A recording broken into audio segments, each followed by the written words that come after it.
there was 162 million spent before the project was deferred and mothballed. And in the case of Dart Underground, there was 44 million spent. 162 million on Metro North. 44 million on the interconnector. And 44 on the interconnector. And how about Metro West? On, let me see, Metro West, 19, is it? Sorry, 19 million. And the Luke and Lewis proposal, how much has been spent on that? I don't have that on that one. So in fact, there's something towards 200 million being spent on projects that are a long way from being delivered. That's correct. Yes, and I mean, presumably, it would have been the previous government that would have made those decisions in relation to progressing each of those.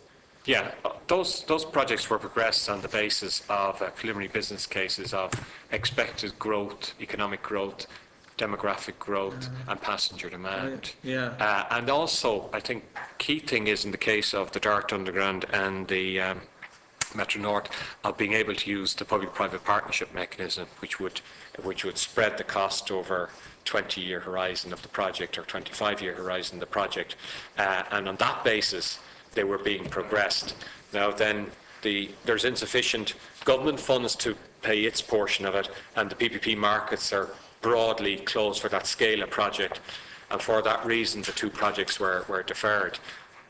Both projects were taken through, full design and statutory order approval. The Metro North and Dart Underground, I think there's a challenge to the rail order, is there? The Dart Underground, there's a challenge to rail order. But if that was resolved, you'd have both projects would have gone to that stage and ready to be taken forward and avail of all that design work that had been done to date and all the preliminary environmental work that had been done to date. So I think post 2016. There will be another significant capital project in the Dublin region, and the question is, which one will it be at that time? I mean, presumably, would you share my view that they should simply focus on the one that is going to be most productive in terms of assisting passengers to get from A to B? I would agree. The one that has the best business case and fits within affordability and delivers most for the public transport system. Because, I mean, so if I look at my own area, it would seem much more wise to invest in the interconnector than, say, in Metro West. I mean, both of which would be an advantage to my constituency, but it strikes me that one would be much more advantage than another, and presumably that could be checked out in some sort of scientific agreement. That the Dart Underground or the interconnector is a much more valuable public transport project than Metro West. Yeah. In regard to a number of the projected light rail lines in the past, what we've identified is that there's a possibility of delivering, if for those to meet that demand through a bus-based system, the possibility of using bus rapid transit, which has become much more popular throughout the world. It's kind of a Lewis on kind of rubber tires. It leads much less infrastructure development in advance before you can run the service. So we already had identified that we should be looking more closely at bus options for some of the more local and orbital kind of light rail lines, and Dart Underground definitely provides a huge additionality to the Dublin region. It interconnects lines and allows great opportunities for commuting into the Dublin area, easier commuting, and links to the key hearts of the city from rail. Yeah, sorry, could I change direction? An allegation was made to me recently, and maybe you might say whether it's true or not, that in terms of the management of Bus Éireann, that attempts to save money were put down towards the drivers and that level, and that they maintained the same level of top management. Is there any truth in that? And I mean, how many senior managers are there in Bus Éireann, and has that changed, say, over the last 5 years? I couldn't give you the figures on the numbers of the senior managers and comment on that general view, but just saying our interface with them on the contractual side is that Bus Éireann are quite stretched, I would think, at management level in our dealings with them. They carry a huge workload, and you know, in terms, there's a lot of initiatives going on at the moment. You take the Leap Card initiative, the real-time information initiative, the reconfiguration of all the cities. It's on our public services side. So there's a massive workload that's been undertaken. And so it's just an anecdotal comment from me to you that my view in meeting them, that they're not overserved at management level, that we see the same people dealing with multiple projects and very stretched at management level, you know. Could I ask you to write to me just with that information, because it would clarify things for me in terms of, you know, how the management has changed in the last... Yes. And, Okay. and indeed, sort of overall staffing in Dublin Bus Éireann over the last 5 years, and how it's... This is Dublin Bus or Bus Éireann? Sorry, Bus Éireann. Bus Éireann, sorry, yeah. I will, yes, yeah. So if I could just change direction a little bit, the taxi issue. You mentioned, I think, to Deputy Fleming that there were 23,000 taxis in Ireland. How many of those would be in Dublin? I don't have it as 12, is it? 23,000 refers to small public service vehicles as a whole, which includes hackneys as well as limousines. Right. The biggest cohort is absolutely taxis. I wouldn't have an exact number, but I think it's in the region of about 12,000. It's over. Counter like that, the track, yeah, we'll give you that. And maybe you might include in that the ones that have a number of licenses. The individuals or companies that have Licence. Yeah.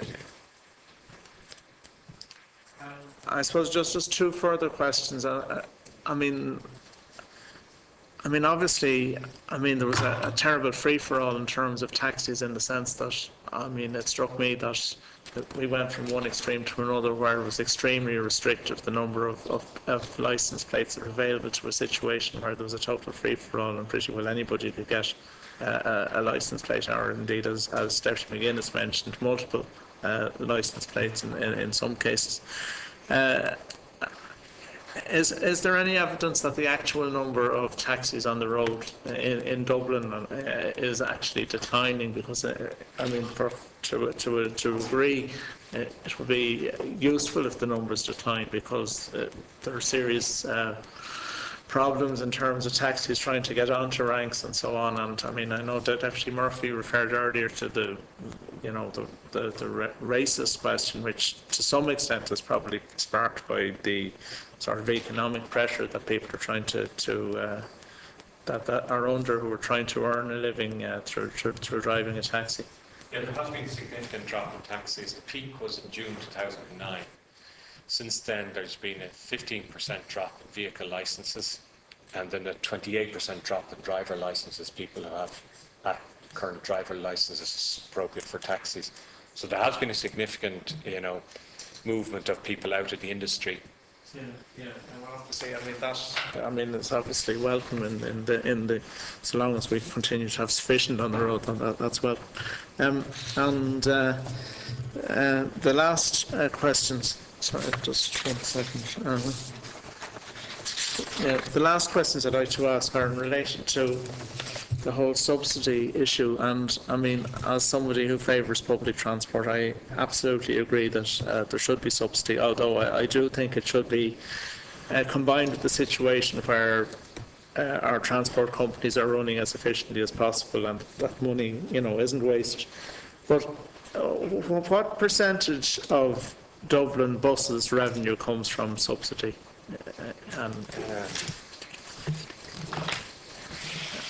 Or even if you can give me the figure of what their overall intake of fares is, and what their overall running costs are. So we give this. Just give you 2011 figures, if that's okay. Yeah. So their subvention was 73 million, and their total revenues was 178 million. That's total revenues. So the state subvention was 73 million of their 178. So does that mean then that the actual intake of fares and stuff was just 105 million? Is that Yes. right? Yeah. Yes. Yeah.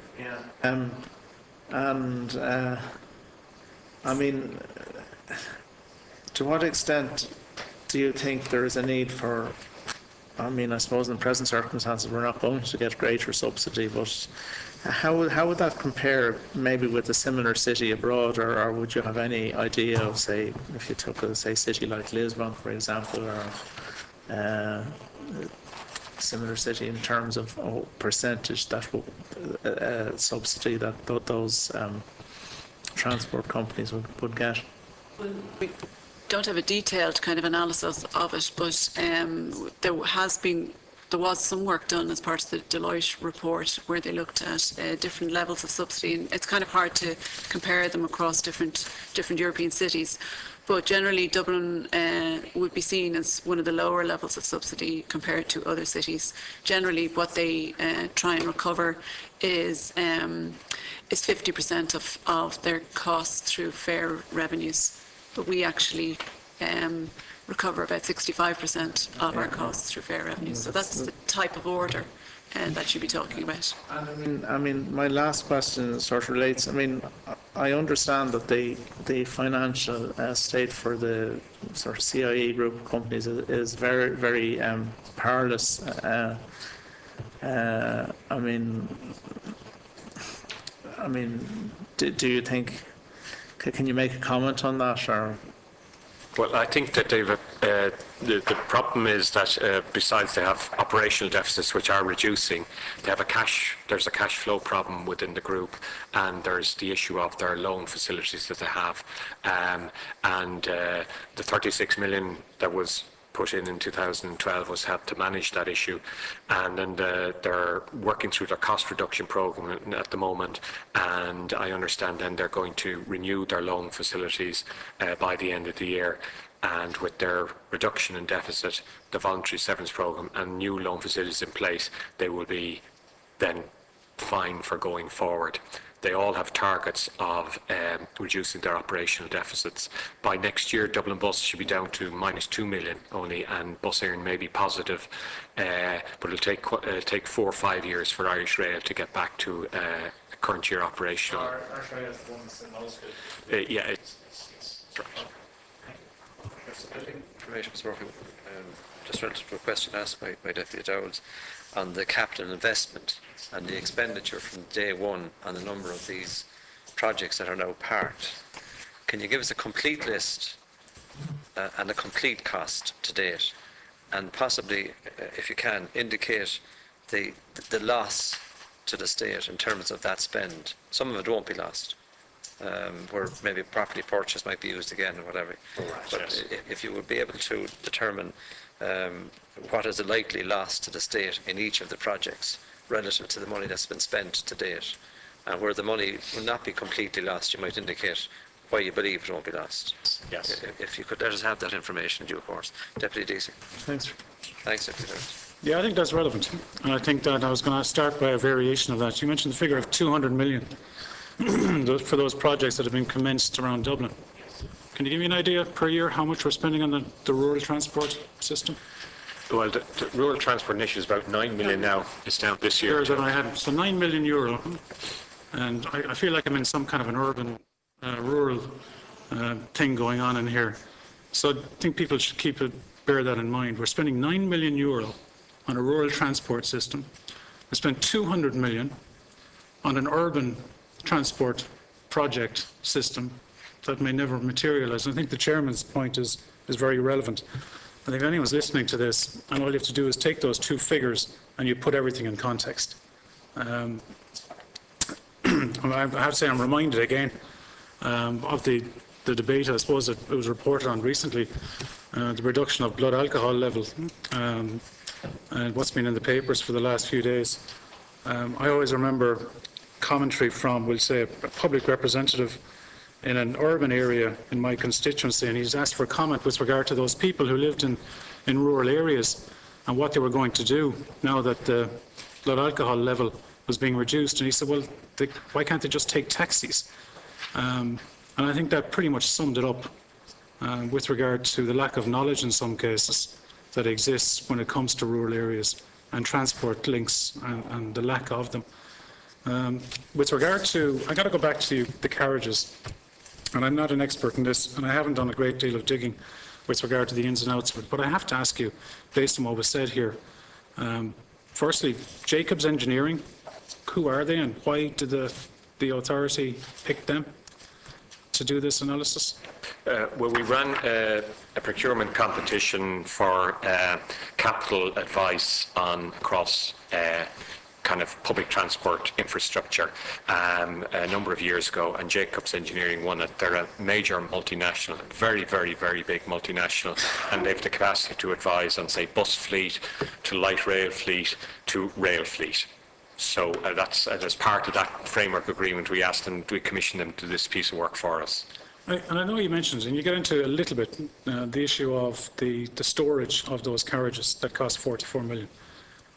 And you said, okay, it wasn't detailed with regard to the potential bespoke nature of what kind of storage that would entail ultimately. Surely some discussions took place based on what they reported as to what the cost would be with regard to the storage of those carriages. On this the general issue, they recommended not to dispose, but they did just allude to disposal at the time, and they said that they could be sold, to another operator, a leasing company, and they said that resale value, and just to open up the report, be considerably constrained by the fact that the vehicle has been designed to Irish rail gauge, which is only used in Ireland, Brazil, and parts of Australia. So if the vehicles were used elsewhere in Europe, significant modifications would be required, and a potential buyer would need to take account of costs of this. It's therefore unlikely that any temporary reassignment to another European administration would be feasible and economic. Any such disposal is to be permanent, and then any new requirement for rolling stock require new procurement with associated costs. So they did allude to that in it. So effectively, the potential resale of this was incredibly limited. It was because of the gauge issue. The gauge, they would have to just take the carriage off the gauge. I think that's what I understand. So there will be costs for a buyer to use them on another gauge system.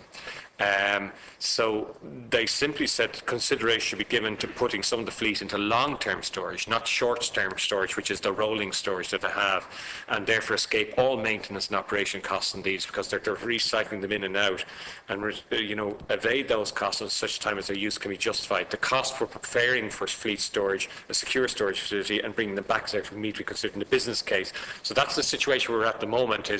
Right.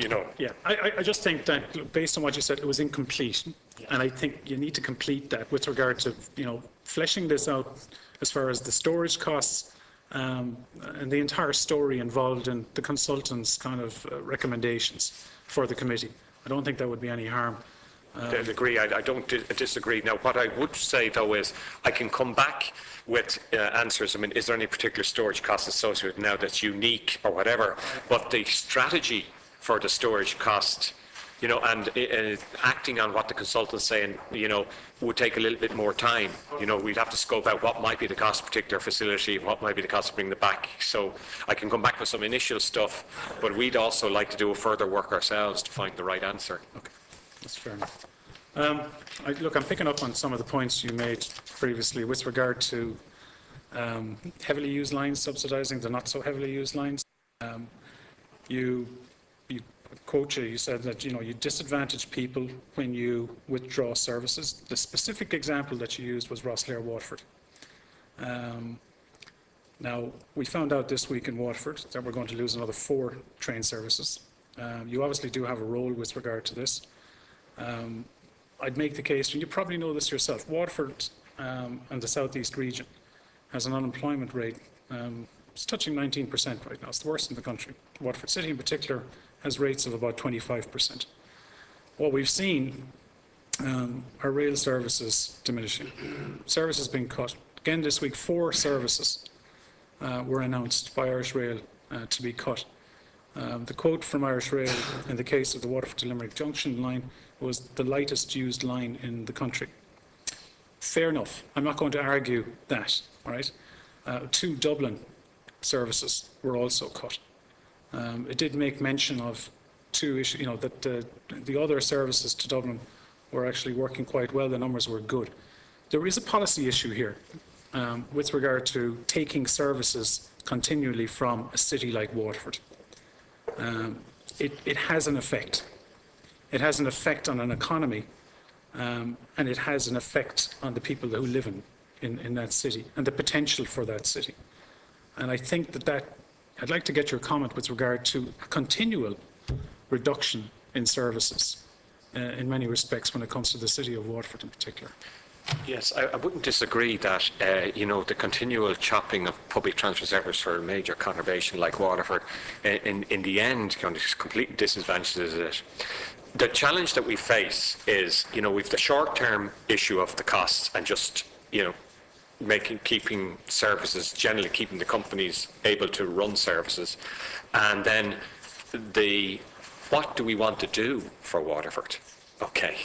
And I think in that regard, maybe, and you might pick up the point, what we're trying to look at this year is the strategizing on the rail service rather than the short-term cuts. Yeah. So what we've been, I suppose, doing up to now is probably reacting to, requests for change to services from Irish Rail, in particular if we're looking at rail services, but also on the bus side as well. And what we want to do this year is more look towards what we want in terms of a rail service in the immediate future, immediate term, but also in the longer term as well, and that we don't make decisions now that will undermine what might be what we require in the medium term. So that's the type of strategic review we want to do across all rail services. And in terms of the reduction in services that have happened across the rail recently, they have been quite limited and very carefully chosen to have the least impact, and it has been across most of the lines have suffered services, not just the Waterford line. But it's in that way that we want to try and provide a bit more strategy in terms of what rail services we want. Fair enough. But we also have to match it with what funding is available then as well. I just think, and I hope that conscious of what the economic situation is in a city like Waterford right now, and the effect, and some people might say it's an insignificant effect, of cutting a couple or 3 or 4 rail services, it does have an effect on a city that is suffering badly in this economic climate. And I think that your organisation is the only organisation that can actually check Irish Rail when they cut and have been continually cutting rail services to and from Waterford City. Now, they did make mention of one issue. They mentioned that there was a possibility that the rail times between Dublin and Waterford would be quickened, and that there would be potentially 18 minutes taken off the journey time for some of the rail services. Is that your understanding? Yeah, correct. Yeah, And the when- timetables are altered to take that into account. Okay, and when can we expect that to occur? The new timetables are now operating. They operated from, I think it's the 20th of January. Okay, fair enough. Anyway, you take my point with regard to the economic situation and the effect that these cuts in rail services do have. Can I touch on the rural transport situation? I noticed in your briefing you made mention of it specifically at the end. And it's something that I'm interested in because in my constituency there's a very well developed rural transport system. It's worked very well, it's well managed, well administered, and people do use it. And there has been talk, and you maybe bring me up to speed on this, about a model system throughout the country whereby we integrate services in different areas. And you mentioned it yourself, where you take the rural transport system and you integrate that with existing bus lines, and also in the area of healthcare, potentially interlink that with those healthcare services. Can you give us an idea how this model system is working, and what you see happening in the next year or so with regard to the rural transport system? Well, I'll start the answer, and then Anne, because she's actually dealing very closely with, might pick up then, is that there's 2 strands to the work that's ongoing at the moment. First of all, there was a review of the value for money of the rural transport programme, okay, and it was found there were excessive administration costs and a proliferation of groups, notwithstanding the great commitment of the groups, and that these costs need to be trimmed because there's cuts going into that rural transport system each year, just as into the others. So what we're looking at the moment is how can we rationalise the administration of the programme, keep the services and keep the kind of local knowledge in that, and we've made some recommendations to Department of Transport, and they're looking at them now and discussing with the Department of Environment. This idea of aligning with local government is partly at the heart of it, and aligning local government to local government doing more in this area. The second one is trying to look at how you integrate services. So you may have rural transport buses. You may also have buses or minibuses providing healthcare attendance or hospital attendance. And that's the area that Anne is chairing a national group on that. Maybe you're telling the to date. Well, what we've been asked to look at is how do we integrate those services. So you've got a number of services that have been provided across a number of different departments, both school transport services, health transport services, and then the core rural transport services themselves. And is there a way to integrate those in a better way, which will result in an overall saving?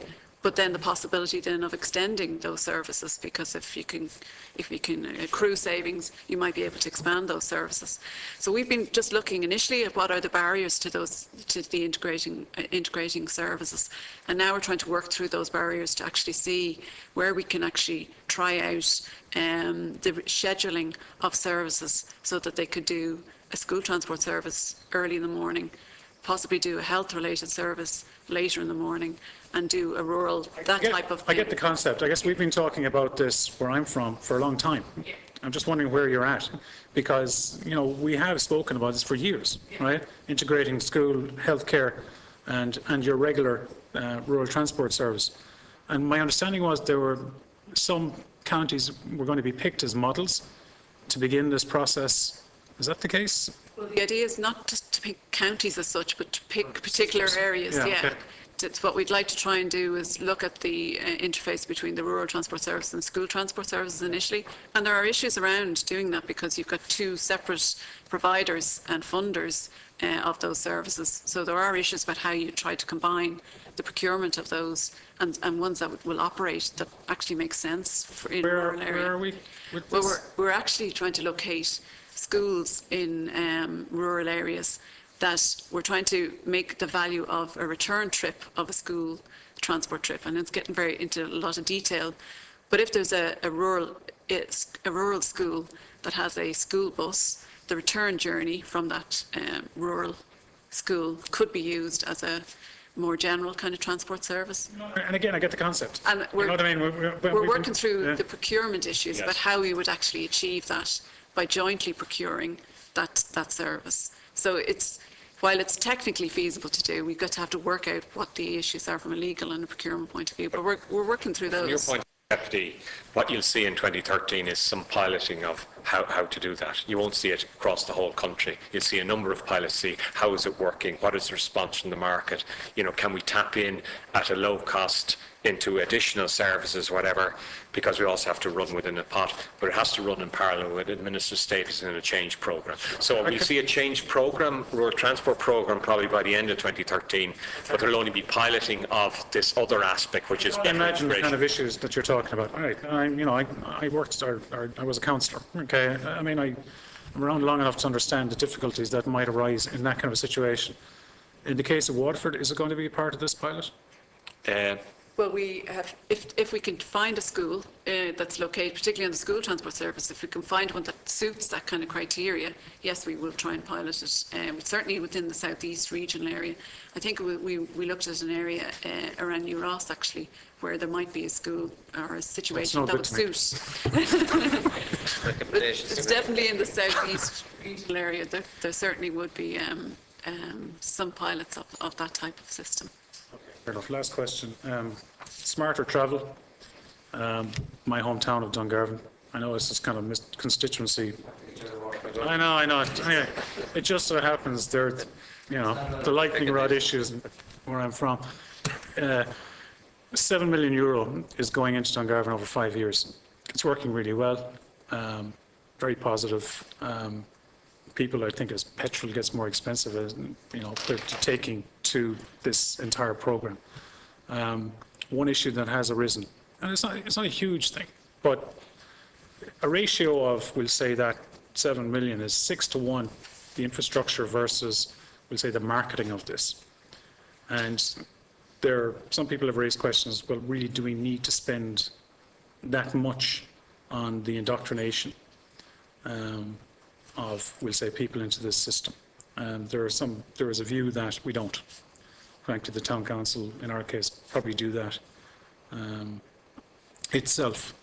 It doesn't need the apparatus or the administration around it to spend that much money, and you'd be better off spending a share of that, or percentage of that, in the infrastructure that's going in. That's just a view that, but generally speaking, nothing but positive vibes from this entire thing. Well, Deputy, I hate to kind of say this, it's one of the few programs we don't manage. So Okay. it's one that the department manages directly itself. Okay. But the concept, I mean, just you're right, the whole, there's another program we do manage, which is the workplace one yeah.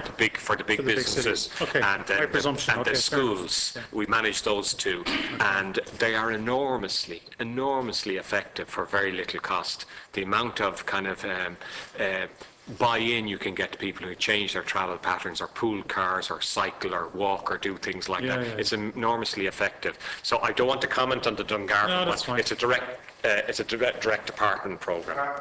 For 2 weeks' time. Fine. No.